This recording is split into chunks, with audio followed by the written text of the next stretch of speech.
Welcome to the deep dive. Today we're getting into a really fundamental issue with large language models, keeping them current and correct. Right, without essentially scrambling their brains in the process. Exactly. They learn so much during pre-training, it's vast. But, information changes, or sometimes they just generate incorrect stuff, hallucinations, right? And fine-tuning the entire model every time something needs updating, it's just not feasible. Way too slow, too expensive. So that brings us to model editing. It's about making targeted changes, fixing specific facts, while leaving the rest of the model's knowledge intact. And there are different ways to approach this. Broadly, you have methods that modify the model's parameters and others that try to preserve the original parameters, maybe adding layers. Today, we're focusing on those parameter modifying methods, specifically a framework often called locate then edit. Which sounds pretty intuitive. Find the part of the model responsible for the faulty knowledge and then tweak it. Yeah, identify the key parameters and apply a change, a perturbation. But the tricky part is making sure that tweak doesn't cause ripples, right? That it doesn't degrade other knowledge. That's the core challenge. Minimizing errors on the new fact while also minimizing errors on everything else you want to preserve. And this is where AlphaEdit comes in. It's a newer method proposed by Jiang and colleagues that introduces a really novel idea to improve this process. Yes, their key innovation is using something called null-space projection. It's a mathematical technique to constrain the editing process very precisely.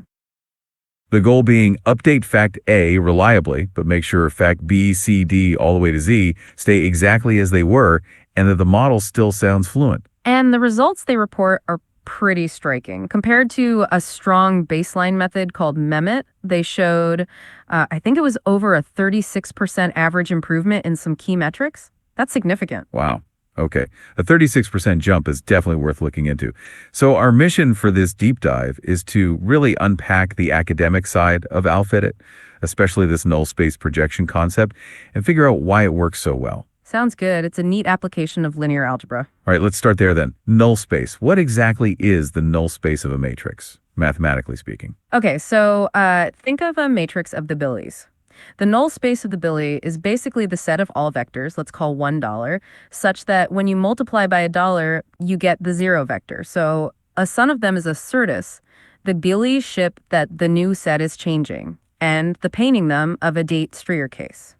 So vectors that get nullified or sent to 0 by the matrix operation? Exactly. Now, how does that connect to editing an LLM? AlphaEdit focuses on these feed-forward network layers in the transformer, which act a bit like key value stores. Right, where a key might represent, say, the subject of a fact, and the value is the fact itself. Precisely. So let's say $$ is a matrix representing the keys for all the knowledge we don't want to change the preserved knowledge. Okay, the stuff we want to protect during the edit. Yes. Now, if we design our parameter update, our perturbation $, so that it lies within the null space of BM, what happens? Well, based on the definition, would equal 0. Exactly. So if the original model parameters are $, and the original values are $, when we add our null space perturbation, the new output for the preserved knowledge is they since expands to $. And since key equals $, which is the original $, it just equals the original $. The preserved knowledge remains unchanged. That's the core theoretical insight. By projecting the update into the null space of the preserved keys, you can, in principle, perform the edit without affecting that specific knowledge. It's how they aim to prevent catastrophic forgetting. That's really elegant. So how do they practically find this null space and create the right projection for the update $? It must be complex inside a real LLM. They use a standard technique called singular value decomposition, SVD. It's a way to break down a matrix. Now, technically, the paper shows they apply SVD not directly to BM, but to... Okay, why that specific matrix? Good question. There's a formal proof in their appendix B2, I believe, showing that EM vectors actually share the same left null space. This is a key theoretical justification for their method. Got it. So the SVD of DN values gives them eigenvectors and eigenvalues. Right. And the eigenvectors corresponding to eigenvalues that are 0 or, extremely close to 0 in practice form a basis for this null space. So they correct those specific eigenvectors. Yes, let's say those form a matrix hat. They then construct a projection matrix hat. This matrix scale, when multiplied by any potential update vector, projects it onto that null space. Appendix B3 proves this projection property formally. So B dollars is like the mathematical tool that guarantees the update only operates in that safe zone, the null space relative to the preserved knowledge BM. Precisely. It filters the update. Now, they don't just project any update, they define an optimization problem to find the best update doctor that satisfies several criteria simultaneously. This is laid out in their equation 12. Okay, what are those criteria? What are they trying to optimize?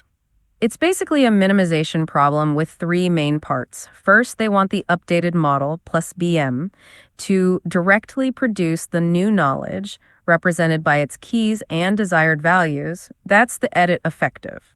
Makes sense. Get the new fact right. Second, they want the magnitude of the actual projected update to be small. That's the delta $2 term. Keep the change minimal, less chance of weird side effects. Efficiency and stability. And third, there's a term, a delta BM here. Here represents keys for other important knowledge, specifically knowledge that might have been added in previous edits if you're doing sequential editing.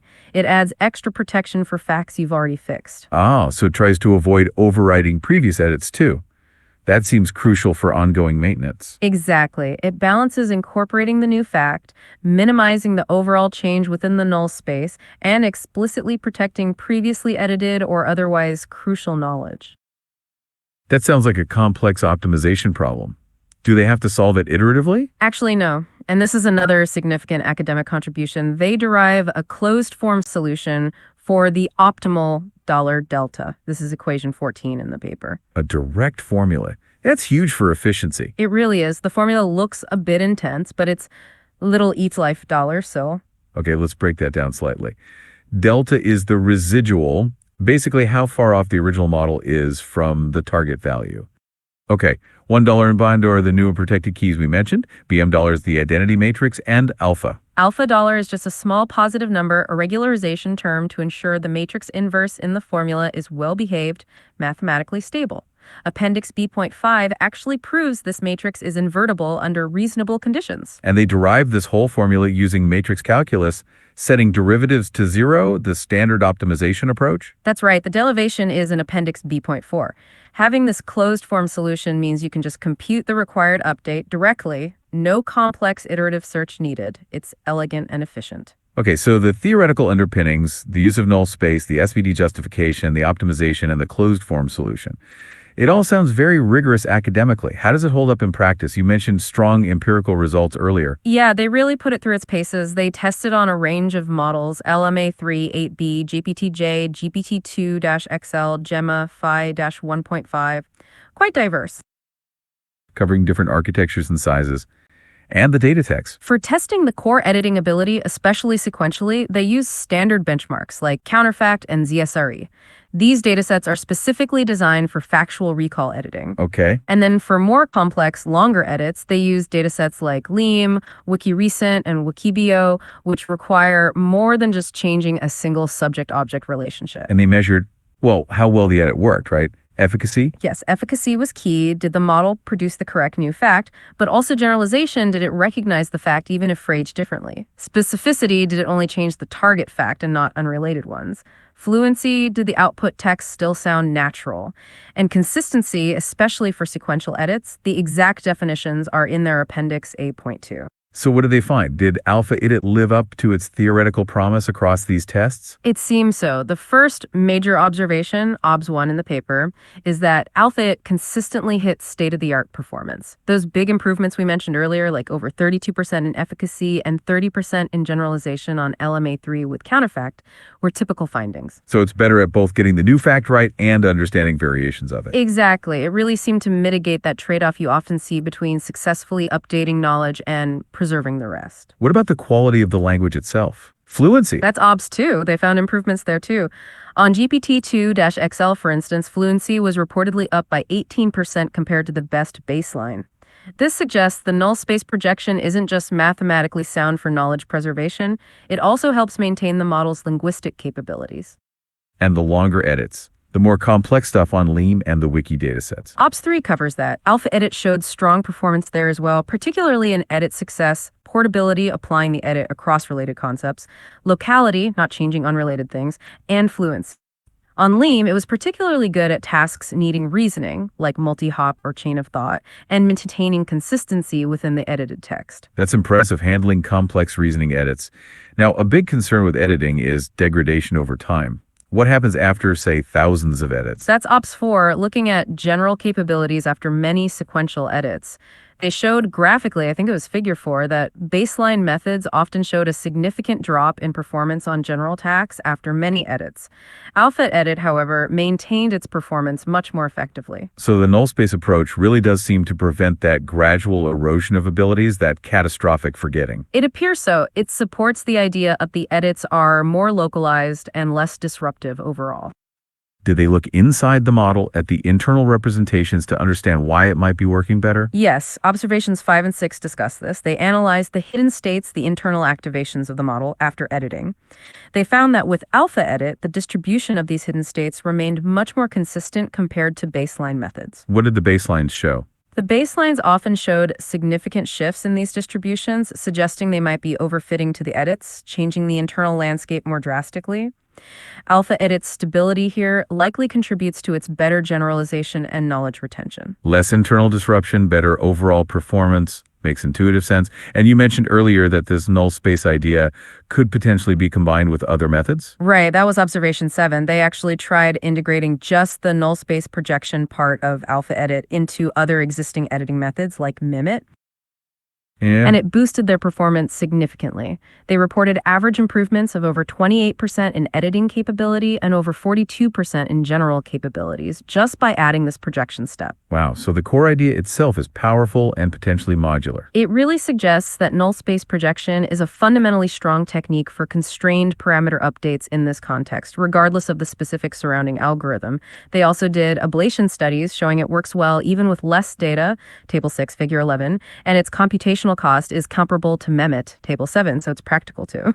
Okay, so let's try to wrap this up. AlphaEdit seems like a genuinely significant step forward in knowledge editing, grounded in solid linear algebra. I think that's fair to say. The use of null space projection provides a more principled way to tackle that core dilemma, update accurately without breaking everything else. And the benefits seem clear from the empirical results. Better accuracy in updates, better generalization, much better preservation of existing knowledge and general abilities over time, and containing fluency. Plus, the computational efficiency from the closed-form solution and the potential to enhance other methods make it quite compelling from a practical perspective, too. It feels like we're getting closer to LLMs that aren't just static snapshots of their training data, but systems we can more reliably and surgically refine over time. Absolutely. As these models get embedded deeper into applications, that ability to update them precisely without side effects becomes absolutely critical. AlphaEdit represents real progress on that front. So it makes you wonder, doesn't it, if applying this concept from linear algebra yields such benefits for knowledge editing? What other mathematical or optimization tools are out there waiting to be applied that could unlock even more sophisticated ways to manage and evolve the knowledge within these complex AI systems? That's the exciting question, isn't it? There's likely still a lot of untapped potential at the intersection of deep learning theory and more established mathematical disciplines. A fascinating thought to end on. Thanks for joining us for this deep dive into AlphaEdit.